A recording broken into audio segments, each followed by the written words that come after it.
Assalamualaikum warahmatullahi wabarakatuh. Shalom, Om Swastiastu, Namo Buddhaya, Salam Kebajikan. Halo teman-teman semuanya, gimana nih kabarnya? Semoga sehat selalu ya. Pada kesempatan kali ini kita akan membahas mengenai salah satu subbab pengantar administrasi perkantoran, yaitu pekerjaan kantor. Sebelumnya, perkenalkan, nama saya Lestiani Cahyaningrum dengan NIM 228022410043, mahasiswi Pendidikan Administrasi Perkantoran, Fakultas Ekonomi dan Bisnis, Universitas Negeri Yogyakarta. Selama 10 menit ke depan, kita akan membahas tentang apa sih pengertian dan fungsi dari kantor, apa itu hakikat pekerjaan kantor, pekerjaan kantor itu gimana aja sih, dan apa aja produk yang dihasilkan dari pekerjaan-pekerjaan kantor, dan bagaimana peranan dari pekerjaan kantor itu sendiri. Nah, teman-teman, pastinya sudah tak asing lagi ya jika beberapa orang menyebutkan bahwa dirinya bekerja di suatu kantor, baik itu kantor-kantor pemerintahan ataupun kantor-kantor perusahaan swasta. Nah, pengertian dari kantor sendiri itu apa sih? Kantor merupakan suatu bangunan atau tempat yang digunakan untuk menyelenggarakan berbagai macam kegiatan untuk mencapai tujuan suatu organisasi.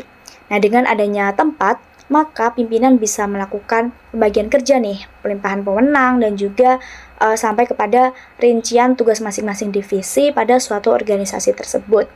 Bisa dibayangkan ya teman-teman, jika suatu organisasi ini tidak memiliki tempat atau yang disebut dengan kantor, maka organisasi tersebut akan mengalami kesulitan mengenai di mana tempat mereka akan melaksanakan kegiatan operasional, di mana tempat mereka akan secara profesional nih menerima klien, dan bagaimana sih kredibilitas organisasi tersebut jika tidak memiliki suatu kantor. Nah, kantor ini juga sebagai tempat untuk memproses informasi mulai dari menerima, mengumpulkan, mengolah, menyimpan, dan lain sebagainya. Ini sebagai contoh, suatu perusahaan dagang memerlukan pembuatan surat untuk pemberian penawaran kepada calon pelanggan gitu ya. Dan juga perusahaan melakukan kegiatan pengarsipan dokumen. Nah, di mana kedua kegiatan tersebut tuh memerlukan suatu tempat dalam pemrosesannya, yaitu kantor dengan segala peralatan yang mendukung pastinya. Nah, selanjutnya menurut J.C. Denyer pada bukunya Office Administration, fungsi kantor adalah untuk memberikan pelayanan komunikasi dan warkat. Adapun secara lebih rinci, fungsi kantor yaitu yang pertama untuk menerima keterangan, misalnya seperti menerima surat-surat berharga. Terus yang kedua, untuk mencatat untuk mencatat keterangan seperti persediaan harga dan juga catatan-catatan seperti catatan kepegawaian. Nah, yang ketiga, untuk menyusun keterangan seperti dalam pembiayaan dan pembukuan. Selanjutnya, memberi keterangan seperti keterangan faktur-faktur penjualan dan perkiraan-perkiraan. Dan fungsi yang terakhir yaitu untuk menjamin aktiva-aktiva. Nah, berdasarkan penjabaran fungsi kantor tadi sudah bisa kita simpulkan nih apa aja sih sebenarnya pekerjaan-pekerjaan kantor gitu ya. Nah, di antaranya ini ada kegiatan mengumpulkan keterangan, di mana kegiatan itu kegiatan mencari dan mengusahakan tersedianya segala keterangan yang tadinya belum ada atau berserakan di mana-mana menjadi keterangan yang siap dipergunakan bila mana diperlukan. Kemudian yang kedua, mencatat keterangan, yaitu membubuhkan keterangan dengan berbagai macam peralatan sesuai dengan perkembangan teknologi modern dan kebutuhan keterangan yang diperlukan sehingga wujud keterangan itu dapat langsung siap dipakai. Terus yang ketiga, mengolah keterangan, yaitu kegiatan mengerjakan keterangan yang telah dikumpulkan tadi dengan maksud menyajikannya dalam bentuk yang lebih berguna. Kemudian mengadakan keterangan, yaitu kegiatan memperbanyak keterangan dengan berbagai cara dan berbagai alat sebanyak mungkin yang diperlukan. Lalu mengirim keterangan, suatu kegiatan menyampaikan keterangan dengan berbagai cara dan alat dari satu pihak ke pihak lain. Dan yang terakhir ini ada menyimpan keterangan, yaitu kegiatan menaruh atau meletakkan keterangan dengan berbagai cara dan juga alat di tempat tertentu sehingga lebih teratur, sistematis, dan lebih aman. Nah, kemudian tidak hanya pekerjaan administrasi saja nih teman-teman. Selanjutnya, apabila lingkup pekerjaan kantor dari suatu perusahaan itu lebih luas lagi dalam menuntutnya, maka pekerjaan kantor yang diperlukan adalah ketatausahaan ditambah dengan kegiatan lainnya, seperti penentuan sistem dan prosedur perkantoran untuk memastikan efisiensi dan kepatuhan dalam menjalankan operasi kantor.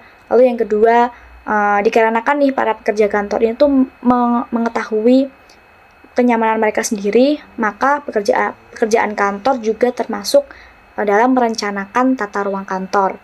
Lalu yang ketiga, penggunaan pengolahan data elektronik, dan selanjutnya pembinaan pegawai kantor untuk meningkatkan keterampilan dan kepegawaian dalam menjelaskan tugas administratif serta memastikan kualitas aman.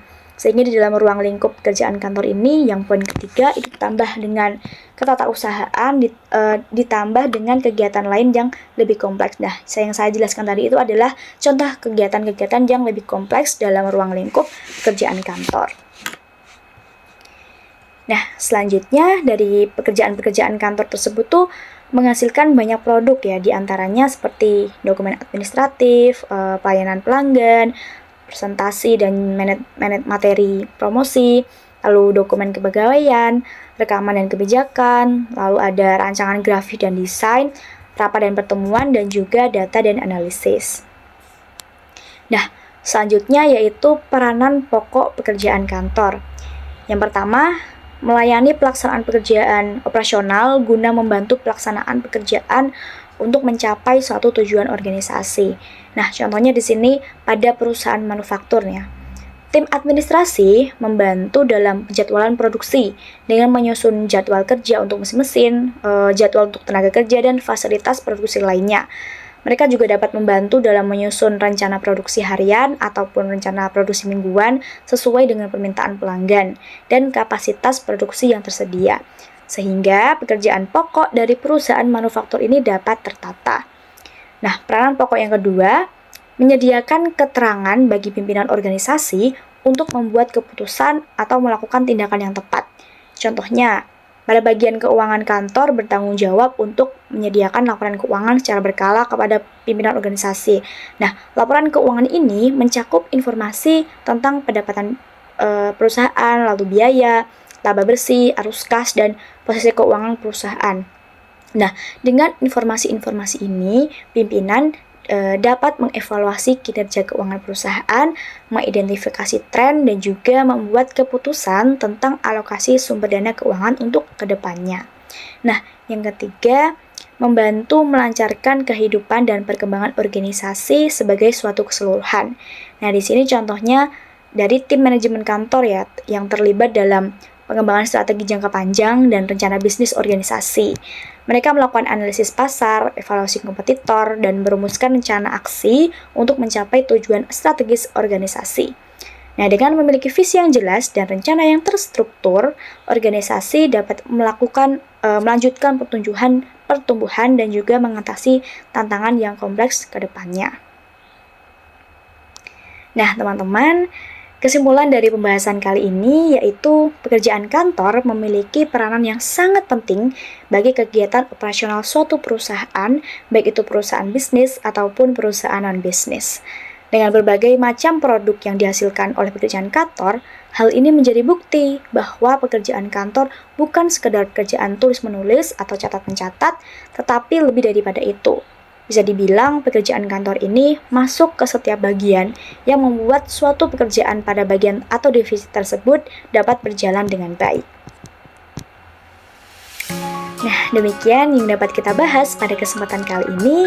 Semoga informasi ini bermanfaat. Sampai jumpa di lain kesempatan. Wassalamualaikum warahmatullahi wabarakatuh. Shalom, Om Swastiastu, Namo Buddhaya, Salam Kebajikan.